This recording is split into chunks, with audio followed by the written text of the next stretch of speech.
ফেসবুকের মাধ্যমে পরিচয়, ধীরে ধীরে গড়ে ওঠে প্রেমের সম্পর্ক। কাটে 2 বছরের দীর্ঘ সময়, একই সঙ্গে ঘোরাঘুরি আড্ডা সবে চলছিল নিয়মিত। তবে সেই সম্পর্কেরই পরিণতি যে প্রেমিকের বাড়ির সামনে এসে ধর্নায় বসতে হলো এক যুবতীকে। ঘটনাটি শীতলকুচি ব্লকের গোলেরা ওহাটি গ্রাম পঞ্চায়েতের পাইকারটারি এলাকায়। প্রেমের দাবিতে মঙ্গলবার সন্ধ্যায় যুবকের বাড়ির সামনে উপস্থিত হন ছোট্ট শালবাড়ি গ্রাম পঞ্চায়েতের অন্তর্গত নগর শোভাগঞ্জ গ্রামের বাসিন্দা এক যুবতী। তুমি কার বাড়িতে আসছো? সাবুর বাড়িতে। ওকে কিভাবে চেনো? অনলাইনে। কবে ওনার সঙ্গে সাক্ষাৎ হয়? 2.5 বছর হলো। এখন তোমার বয়স কত? 19। অনলাইনে সাক্ষাৎ? আমার বাড়ি চেনো? হ্যাঁ। প্রথম কোথায় দেখা হয়েছিল তোমার? গুসাইহাট। ও আসতে বলছে তোমাকে না তুমি নিজে আসছো? ও আসতে বলছে। কেন? বলছে বলে আয়, তাহলে বাড়িতে কাউ নাই, আয়। তো তুমি ডাইরেক্ট ওর বাড়ি যাবে, এইখানে কেন? তুমি বাড়ি গিয়েছিলাম। এইখানে কেন? এখানকার লোক আমাকে এখানে নিয়ে এসেছে। তুমি তো আর বাড়িতে থাকবে, তো এখানে তো আসার কোনো মানে নেই না। ওখানকার লোকে বললো বলে আসো এখানে, ওখানে অনেক লোকজন হচ্ছে, এখানে আসো। তোমার সম্মানে আঘাত লাগতেছে না? তুমি এইভাবে আসলা। আঘাত তো লাগছে। তাহলে তুমি কেন আসলো? ডাকছে দেখে আসলাম। কখন আসছো তুমি? কাল রাইতে। কটার সময়? 6:30 7টা। বাড়ি কোথায়? আকড়াহাট। আসার পরে ছেলেটার সাথে দেখা হয়েছে তোমার? না, দেখা হয়নি। তুমি আকড়াহাট থেকে যখন আসো, রাস্তায় কোথায় সে তোমাকে সহযোগিতা করেছিল বা সাথে ছিল? না। তাহলে একা একা এসছো, এসেও দেখা পাওনি, তাহলে মোবাইলে যে ধোঁকা হয় এটা বুঝতে পারলে? বা তোমার সাথে প্রেমটা যে ধোঁকা এটা বুঝতে পারলে? এটা কি মনে করো তুমি? মনে করো তুমি এত দূর রাস্তা এলে, আকড়াহাট থেকে গোসাইরহাট, তারপরে শীতলকুচি, তারপরে এখানে, এই দীর্ঘ রাস্তায় ও তোমাকে সহযোগিতা করলো না, অথচ তোমাকে আসতে বলল। এরপরেও কি তুমি মনে করো যে ও ধোঁকা দিল না? ও কি ধোঁকা দিল কি না? ধোঁকা দিল, আমি যাবো না বাড়ি। আচ্ছা, এবারে ছেলেটা কি পাওয়া গেছে? বাড়িতে আছে?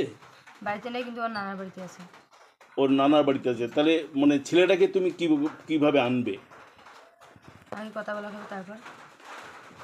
তাহলে তুমি ছেলেটাকে, তোমার কোনো এভিডেন্স আছে, মানে প্রমাণ আছে যে তুমি তার সাথে ভালোবাসো বা সে তোমার সাথে শারীরিকভাবে সম্পর্কযুক্ত? শারীরিকভাবে কিছু সম্পর্ক নেই, তবে এই যে সেই ইয়েলা আছে।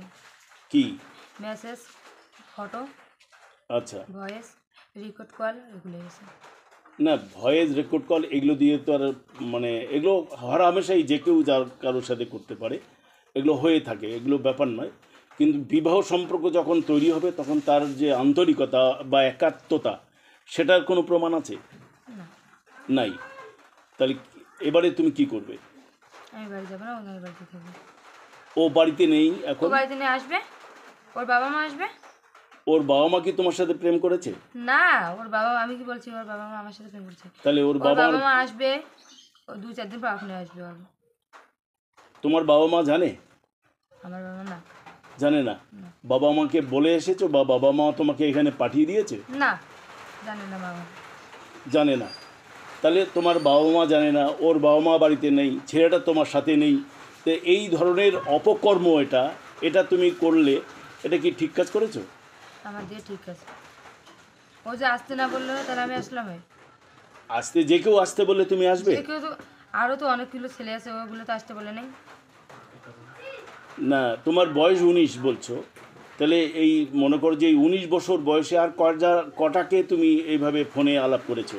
প্রথম এটাই প্রথম? তো তারপরে তাকে আটকাতে পারলে না? কি নাম তোমার? রুবিনা। বাড়ি? আকড়াহাট। বাবার নাম? সাবুদ্দিন। তুমি প্রেমিকার দাবি ও যুবকের সঙ্গে তার গত 2 বছর ধরে ঘনিষ্ঠ সম্পর্ক ছিল। একাধিক জায়গায় তারা একসঙ্গে ঘুরতেও গিয়েছেন। সম্প্রতি যুবক তাকে নিজে থেকেই দেখা করতে বলেন। সেই অনুরোধেই যুবতী মঙ্গলবার সন্ধ্যা 6টা নাগাদ বাড়ি থেকে বেরিয়ে যুবকের বাড়িতে যান। কিন্তু সেখানে পৌঁছে তিনি দেখেন বাড়িতে কেউই উপস্থিত নেই। পরিবারের সবাই কার্যত পলাতক। এরপরই প্রেমিকার সিদ্ধান্ত, যতক্ষণ না প্রেমিক বাড়িতে ফিরে আসছেন ততক্ষণ তিনি ওই বাড়ির সামনেই ধর্নায় বসে থাকবেন। এই ঘটনায় এলাকায় ব্যাপক চাঞ্চল্য ছড়িয়েছে। তবে ঘটনার পর এখনো পর্যন্ত যুবক বা তার পরিবারের তরফে কোনো প্রতিক্রিয়া মেলেনি। প্রেমিকার সাপ কথা, 2 বছর ধরে সম্পর্ক ছিল, আমি কোনো ভুল করিনি। এখন ওর পরিবারের সামনে আমি সত্যিটা জানাতে এসেছি। যতক্ষণ না ও আসে আমি এখানেই থাকবো। পুরো ঘটনাটি ঘিরে ইতিমধ্যে গ্রামে চর্চার বিষয় হয়ে দাঁড়িয়েছে। Bureau news, ABN 24x7, Sitalkuchi.